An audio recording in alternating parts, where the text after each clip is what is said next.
Hello, my fellow Extraordinary Americans. I'm Cosmos Dar, and this is Extraordinary America. What is Extraordinary America about? You see, American identity is about freedom, the opportunity for a better life, and the pursuit of happiness. Welcome to Extraordinary America. Fellow Extraordinary Americans, for today's guest, we have Casey Chohan.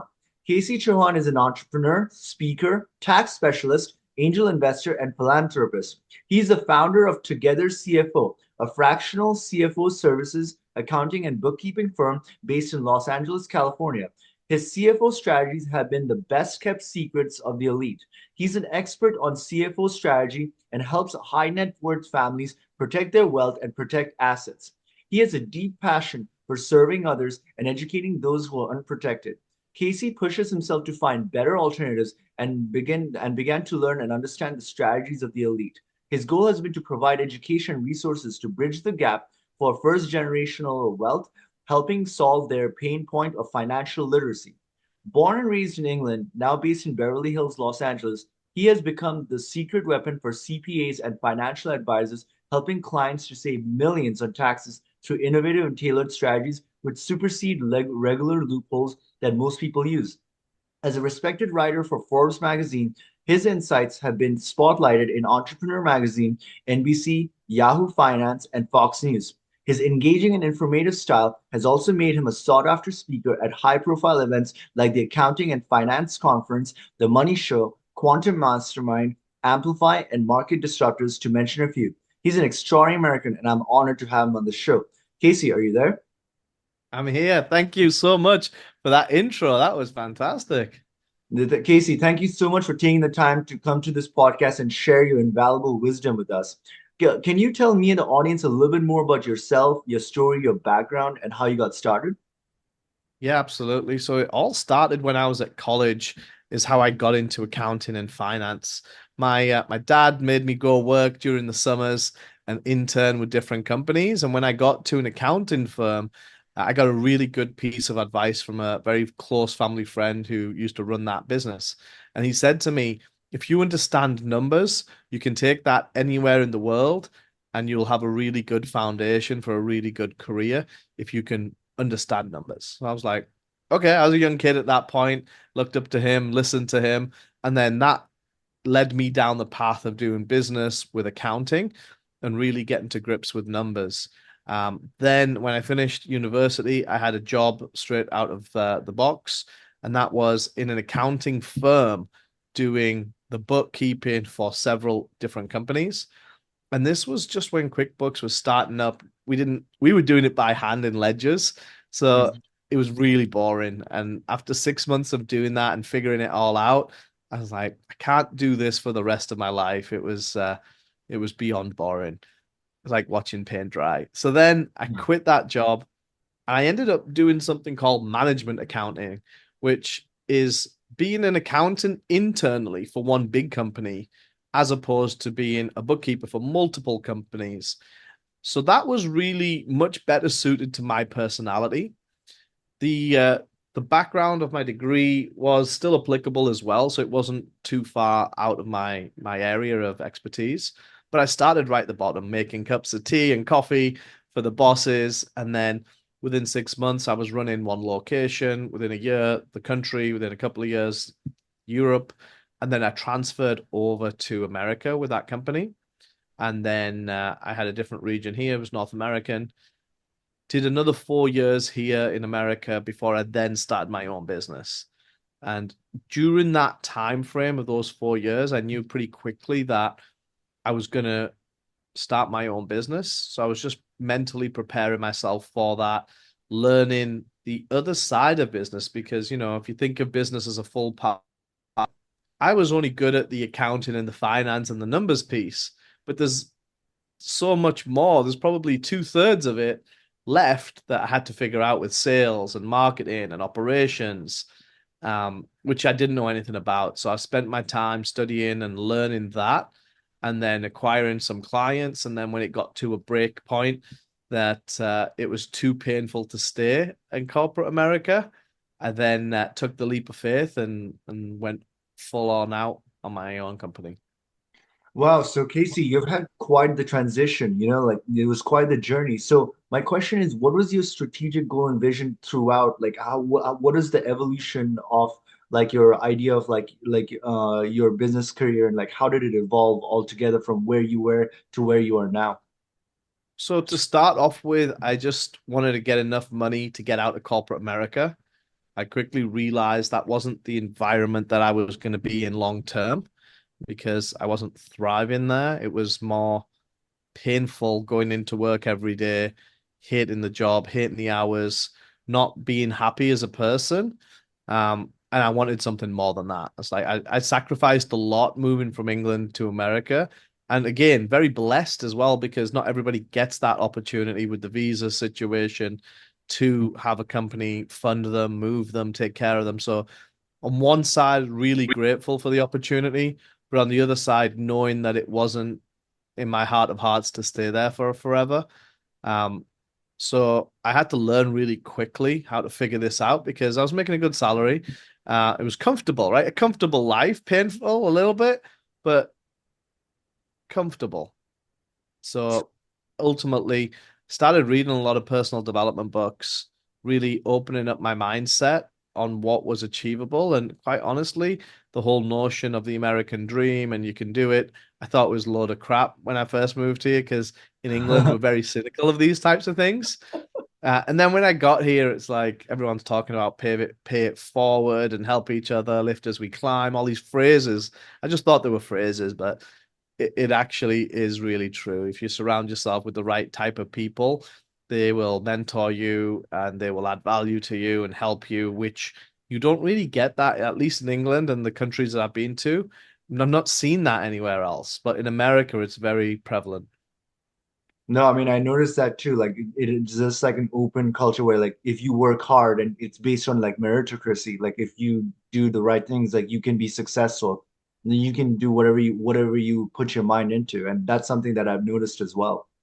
So one of the people I used to work for is a prime example of that. He's a Korean gentleman, moved over here many decades ago, couldn't speak English, but he was amazing at what he did and built a huge successful company doing tens of millions of dollars in revenue every year. And still his English is bad, but it shows you that you set your own limiting beliefs. Yeah, it's actually amazing, like for immigrants, right? Like how difficult it is to move from one culture to another. And like it's one of the things you realize it's about adapting and it's about overcoming limitations. And it's something that I've noticed about like the immigrant culture. Like they have like the immigrants who come to America from outside, they have a tendency to adapt very fast and then just become successful at what they do because they have a deep sense of appreciation for the culture and the meritocracy that comes with it. Absolutely, yeah. Couldn't agree more. So, Casey, one question I had, like, what was the biggest lesson you have learned, like, during your time consulting, like, high-level business owners? Is that no matter how big these guys are, they're all paying too much in tax. And it's that a lot of them haven't increased or improved their team at the same rate at which they've increased their profits and revenue. Wow. Oh, and why do you think that is? Bunch of different factors. It could be, we see a lot that, hey, it's my brother-in-law who's my accountant, so I can't switch him out because my wife will kill me, or it's Uncle Jim down the street, or there's some kind of personal, family, relative situation going on. The other is he's been doing it forever and I inherited him from my father or whoever, right? They just have some kind of allegiance or loyalty to the CPA in their team, which is fine as long as it's not costing you any money. You got to make sure that as you grow from a zero to a million to 10 million, that you're upgrading the same way you upgrade your business, right? Is the same team that's getting you from where you were to where you are. It's not the same team that's going to get you from where you are to where you want to be in the future. You've constantly got to be improving. And we see that on the sales side because it's really easy to track those metrics. We see it on the operation side with efficiency, but we don't often see that in the finance side because it's much harder to measure that KPI on finance efficiency versus operational efficiency or sales efficiency. So, Casey, one of the the middle class, they see taxes in a very different way from how the elites or the one percenters see taxes. So, for the sake of the audience, so the audience can get a better idea, from your perspective, what are some of the biggest differences in the way the middle class see taxes and the way the elites see them? Well, the middle class are trading time for money. They don't go clock in, they're not getting paid, they're not making money. So they're kind of trapped in the rat race, so to speak, and they're getting paid for a unit of measure of time. Whereas the wealthy are not trading time for money, they are having their money create money, which is all taxed completely differently. So if you earn ordinary income and you go to work and you clock in, you clock out, and you take a salary or hourly wage, then you're in the system really deep. But if you're the owner of that business, you get all of these additional write-offs. So let's just use two scenarios. Let's say a worker who makes $100,000 versus a business owner who makes $100,000. The worker who makes $100,000 has to pay payroll taxes, social security, Medicaid, all of this stuff, right? Healthcare. And by the end of it, let's say that's 30, 40% of his or her wage, depending on which state they're in. So let's say 40%. I'm in California. So they're left with 60,000 at the end of that year, right? Mhm. Yeah. Whereas the business owner could make the same 100K, but they get to write off all of these business expenses of entertainment, of travel, of cost of goods, of a million different things. So they could have a lot more, oh, sorry, a lot less taxes to pay because they've got all of these deductions that they can run through the system to reduce their tax liability to much less than 40,000 that the employee has paid. Then when you get to a certain level, you start to run out of loopholes. So if you're like most businesses, I think 97% of businesses don't even make $1 million. Let's say you do, and you get into that upper threshold. You then progress from using loopholes such as buying a vehicle over £6,000 so you can get some additional bonus write off. You can only buy so many vehicles in a business, right? That's Yes. limiting up to, let's say, $200,000 for a car, 500,000 if you're buying a Rolls Royce, right? So that's limiting because you can't then have 5 or 10 of these Rolls Royces. And if even if you did, what use are you going to have out of so many of the same I thing? find it funny that you're going to use a Rolls Royce as a business expense. Like the tax people look at it and like, oh wow, Rolls Royce. But yeah, Not really, because if you're dealing with high net worth people and you have to roll in those circles, then you can write off that car, a yacht, a jet. It's all what is appropriate for the business, right? So you've just got to prove that that is appropriate for the business. So as an example, if you're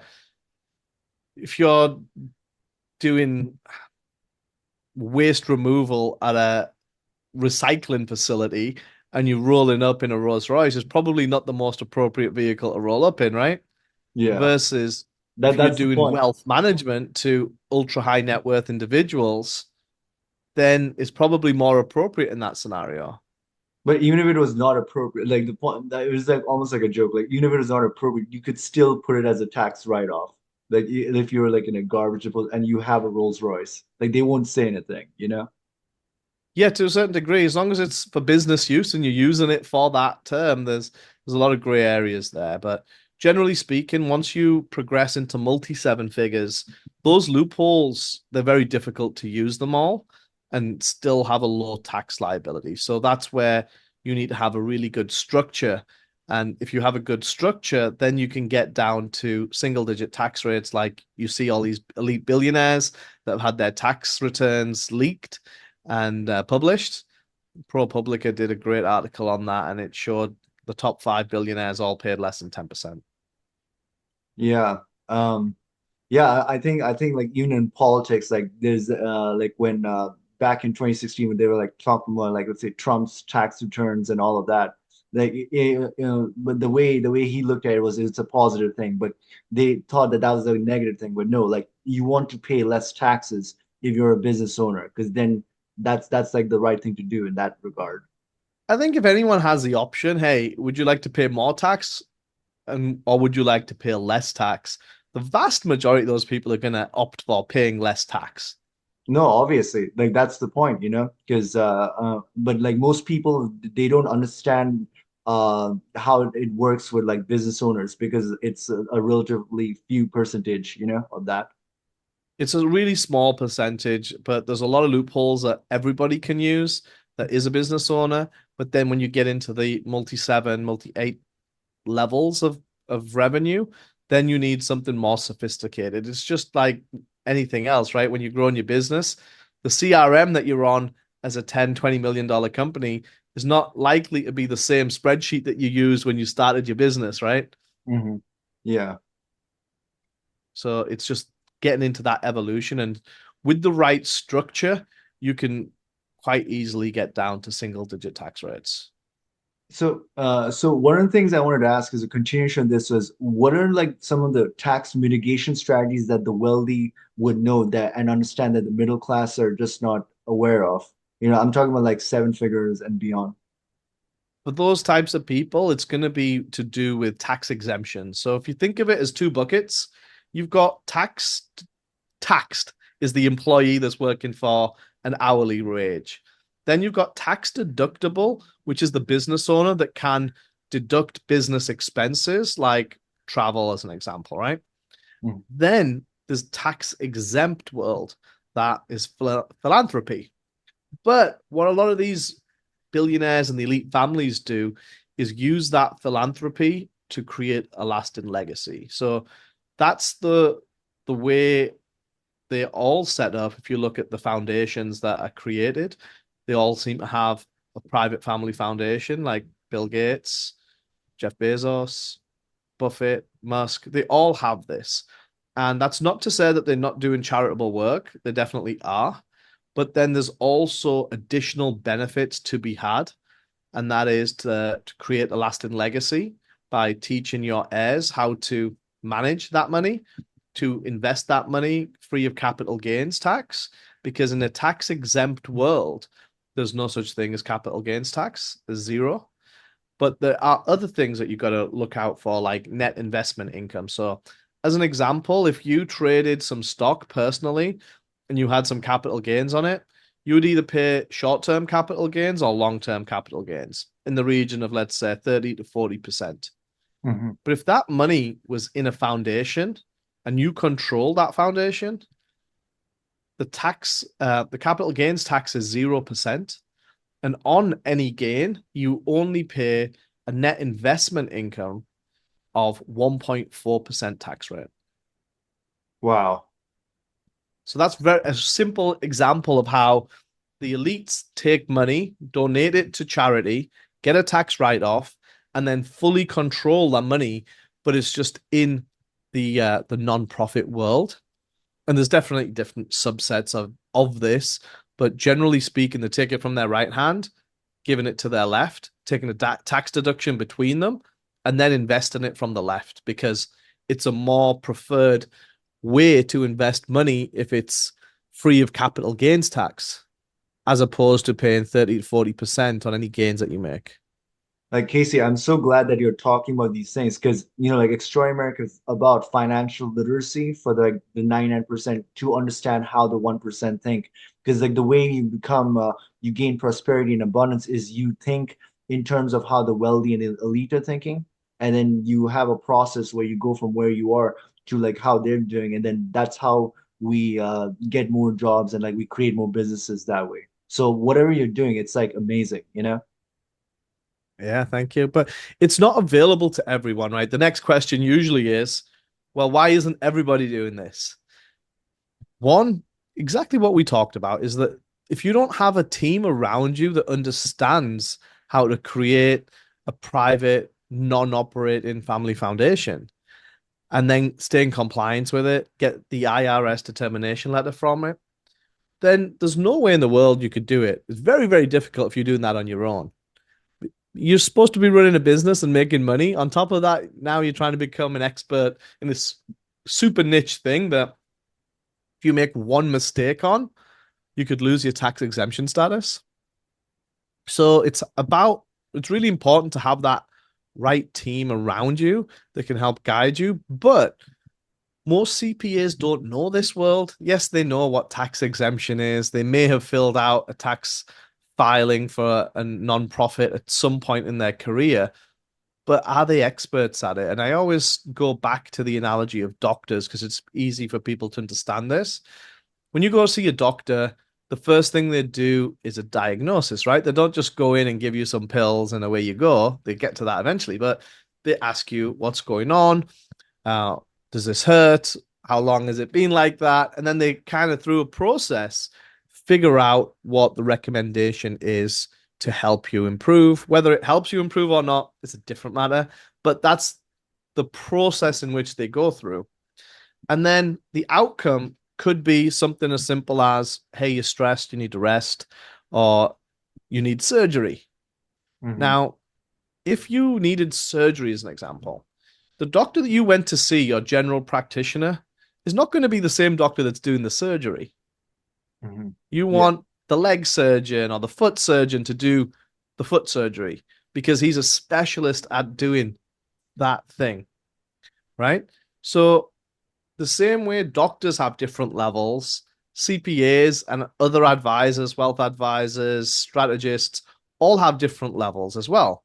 So you can have a generalist CPA that knows a little bit about a little bit, or you can have a tax specialist that is a strategist at specifically saving you money in this avenue or that avenue. It's very, very different. The same way the foot surgeon is a very different doctor than the general practitioner. Does that So make sense? yeah, like I guess like the main point is for somebody to understand how do you differentiate the good tax strategies from like the normal tax strategies. You know, like to find a really good person like that requires a lot of research and yeah. Yeah, it definitely does, but we've tried to make that easier for people as well because we get this question every single day, multiple times a day. How do I know if my CPA is good or bad? And it's not our job to know that. It's your job because they work for you or they're supposed to work for you. Um, the way around that is we have in our community, it's free for everyone, so we'll send you the link. It's a top 50 tax loopholes that everybody should be using. So all you have to do is download that list and email it over to your CPA and ask them the question, are we using all 50 of these? And if not, explain to me why they either don't apply or why we're not using them. And that way you'll pretty much know very quickly, one, if you even get a reply, two, how good or bad they are based on how their reply is written, how many of these should you be using. And that can be your yardstick. If let's say they come back and they're using 47 out of 50, it's pretty good, right? But if they're only using 5 out of 50, you're going to be like, there's something not right here. So No, you can figure that out yourself very quickly. that is brilliant, and I would recommend my users to definitely download what you're suggesting and get those 50 questions because this is actually pretty good, you know? And we'll send you the link so you can put it in the show notes. And then another way that we've helped people if they don't want to send an email and go through the hassle of that is that there's a free tax calculator on our website. So you can go to togethercfo.com and you can click in the top corner and you can put in some numbers and your details and it'll spit out a calculation to show you how much you could be paying in taxes. And then let's say you've overpaid, you would know what you've actually paid versus what you could have paid. And then you could know that way as well.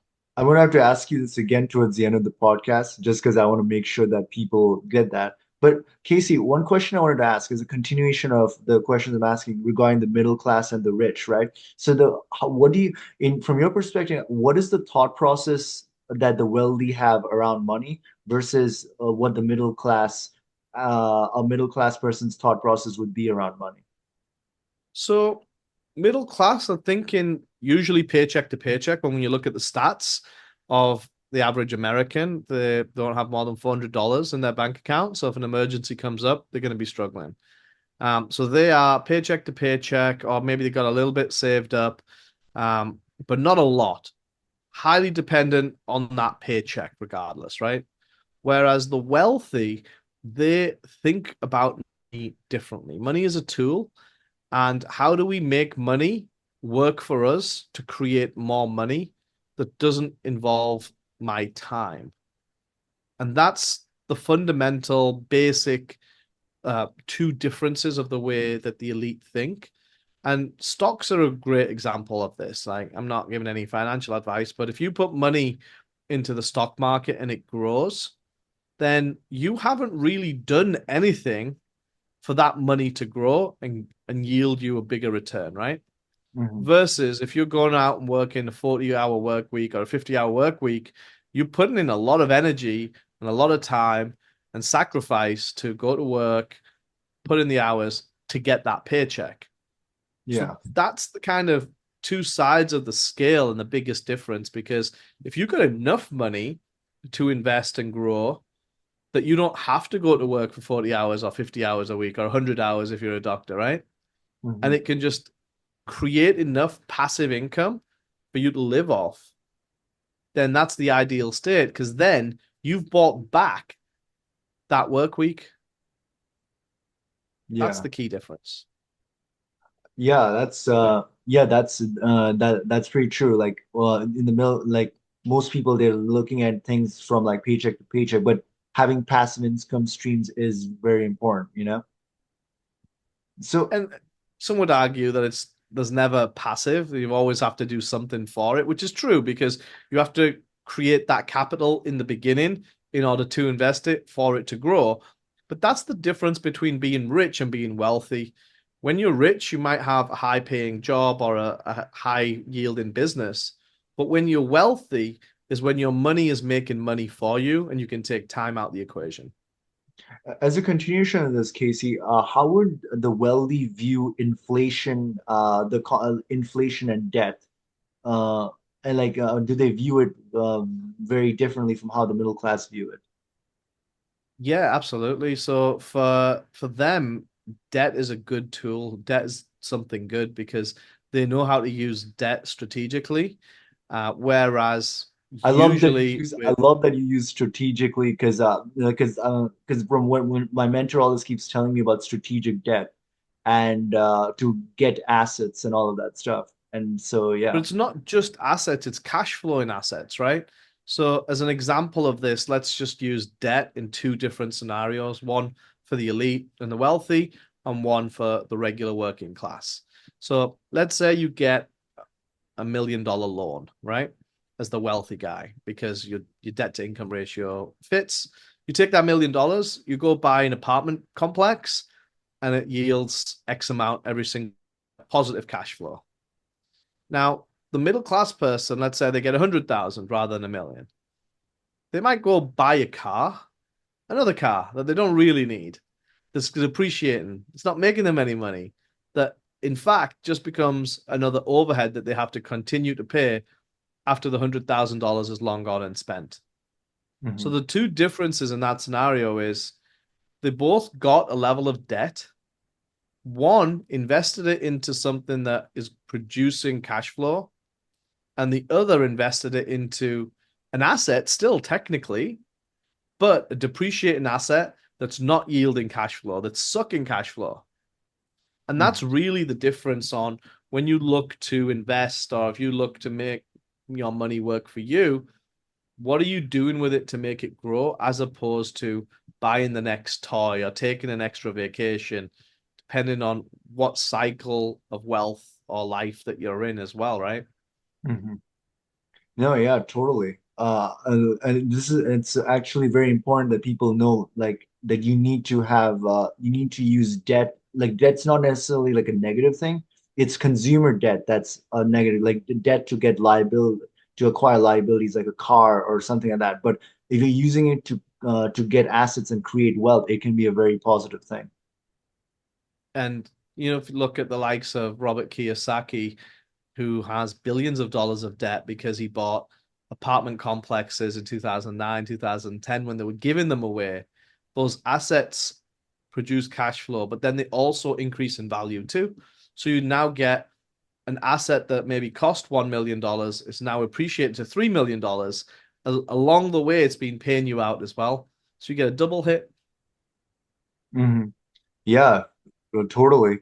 So, Casey, I wanted to talk about on a different note. I wanted to talk about the American identity of freedom, right? When it's applied to the financial front, like we know, like financial literacy and education is so important for acquiring financial freedom and even wealth generation. So, from your perspective, how should Americans go about acquiring their, realizing the goal of being financially free? Today, there's less and less excuses, right? Because there's access to the internet, there's books, there's videos, and now there's even AI agents that you can ask. So you don't even have to read or consume it. You can just ask your AI agent right on your phone, hey, what about this? Give me some perspective on this. And it's all about asking better questions. You don't have to sit there and consume all these books that are behind me. And that's the old school way, right? That's what we grew up with. But the new way to do that is it's all in your phone now. So you could ask ChatGPT or whatever AI software you use, hey, this is the situation. Give me some advisor. Act like Warren Buffett or whoever that you look up to or you were inspiring to be. And now it can mentor you and help you with different perspectives and different lenses so you can make better decisions without having to get a 5 year university degree and get hundreds of thousands of dollars in debt. You can do a lot more with a lot less in the world that we live in now compared to 10 years ago, compared to 20 years ago, because the knowledge on these things is just ridiculous. No, I mean it's true, but like ChatGPT is such a relatively new thing that most of the people still have to understand how the implications of AI and like how to use AI effectively. So if you had to advise people on how to go about getting the knowledge and the resources on like educating themselves and improving themselves, like how would you direct such a person? So pick a topic first, right? So education is such a broad thing. If it's going to be in finance, then go take an accounting class. You could do it online in your spare time. So you can then understand what a P&L is, what a balance sheet is, what cash flow looks like, the difference between net profit and cash flow. So whatever is the topic at hand, first pick the topic and then educate yourself on it. There's plenty of free resources to do that. And once you have a basic knowledge, then you could go deeper and get a more advanced knowledge if needed, or do adjacent things as well. So with business, you could maybe pair economics or accounting. So there's many different levels, and it's like an onion. You keep peeling it back and you'll learn different things. But ultimately, you've got to have the target in mind first. What is it you're wanting to achieve? Because if you don't have that, it's like playing darts without a dartboard. You don't know where you're aiming. Mhm. You can never hit the bullseye if you don't have it pinned up on the wall. No, I mean that's true. Like I would personally suggest that like yeah, like there is in today's world you have YouTube and you have you just go and like do your own research and it should always be about like money and just like finance and the basics of finance. It's not even YouTube though, but there's lots of universities, like prestigious universities, that do free online courses and classes that you can just enroll in. edX, you got Khan Academy. There's a lot of platforms as well that offer these free tools and free classes, whereas all you need is an internet connection and you can start learning. There's no excuse to not learn anymore. Yeah, it's just strange how like our generation, like in the last 20 years, like the opportunities for learning and education have improved so drastically compared to the 1990s or 1980s. It just baffles me like whenever I think about it. And it's just getting started now. So as you know, we go through the different evolutions and revolutions, is that you go from the mines and the service industry to the tech bubble to now it's like it's all going to be AI based. So whether you like it or not, you have to learn how to adapt to the environment that you're in, and it's definitely going towards AI. It's already here. It's not going towards it. When you're getting driverless cars on the roads here in LA, it's crazy. What's your personal feeling about AI and automation and about like tw how it's going to be shaping the 21st century? I think it's amazing on one side, and it scares the life out of me on the other side because when I look at Terminator and you look at Skynet, And then you look at iRobot, and so many of these movies, they tell the truth in some uncertain terms. Like they could get to very easily a point of singularity where the AI robots are much more powerful than the humans, and that is scary because that's probably going to happen in our lifetime. Yeah, I personally don't want to think about it, but yeah, But you that's might the be. problem. We need to think about it because, as an example, if one robot gets an update on a piece of knowledge, let's just say washing a dish or squeezing an orange, then it can instantly go to all of the billions of robots that there are going to be around the planet at the same time. Whereas you and I, as humans, if you learn to squeeze an orange, you still got to call me or video me and say, hey, this is how I cut it. This is how I squeezed it. This got me the most amount of juice. They don't have to do that. It's instantly updated. So the scary part is the military aspect of it. Now they are weaponizing these humanoid robots and human not dog form robots to actually go out in the battlefield. So it's more like Iron Man, and it's like, oh, whoa, this can get real scary real quick. Yeah, I mean, we're living in like a very fast changing world. Like the like compared to like there's been thousands of years of like like of known history, and the 20th century and 21st century, like technology and knowledge has just advanced rapidly compared to all the previous centuries. Like until the beginning of the 21st 20th century, we were just still on horse carriages, just to put it in perspective. Very primitive to now, and then you look at it, we'll soon have flying drones taking us around. We don't won't even need cars, so it's like it's going to evolve quickly. So, Casey, can you tell me and the audience a little bit more about your company, Together CFO, the premise of how you got started and what it's about in general? Yeah, so we got started initially as an outsourced CFO services company, which kind of means a lot of different things to a lot of different people, depending on their version of a CFO. Uh, but ultimately, we pivoted and we had great success with a client where we helped him grow tremendously, saved him a lot of money on taxes, and then realized that that was a bigger need in the market and an easier need to educate people on rather than CFO services, which is a really broad spectrum of things. So we now specialize, well, very quickly after we started, specialize in tax savings for high net worth. And again, high net worth is a broad term and it means different things. But if you've got a tax bill over $200,000 a year, then we can start to help you with some of the structures and things that we create. But really, anyone paying over $500,000 a year in taxes, it's a no-brainer for. Okay, and I would definitely recommend like anybody listening to this, like if they want to get to know more about Together CFO, to definitely check out your website. And Casey, are there any other projects that you're working on that you'd want the audience to get a glimpse into? Yeah, so we created a software because back in the days when we were doing a lot of bookkeeping and accounting work, business owners didn't understand their financial statements, their profit and loss, their balance sheets, their cash flow statements. And AI wasn't a thing there. So we used to have a very similar conversation every month with most of our clients, explaining what's going on in the numbers. Now we've created a tool that plugs directly into your QuickBooks or accounting software. And what it does is it creates a management performance report every month for you in plain, simple English with nice graphs and charts, really easy to understand. So you can see how you're doing and which areas of your business to focus on. And then, even if you get two or three takeaways from each area, you can then make the needle move a lot more because now you've got a short list to focus on rather than this huge ocean. So, Casey, how can our audience connect with you and get to know more about you and your company and everything that you do?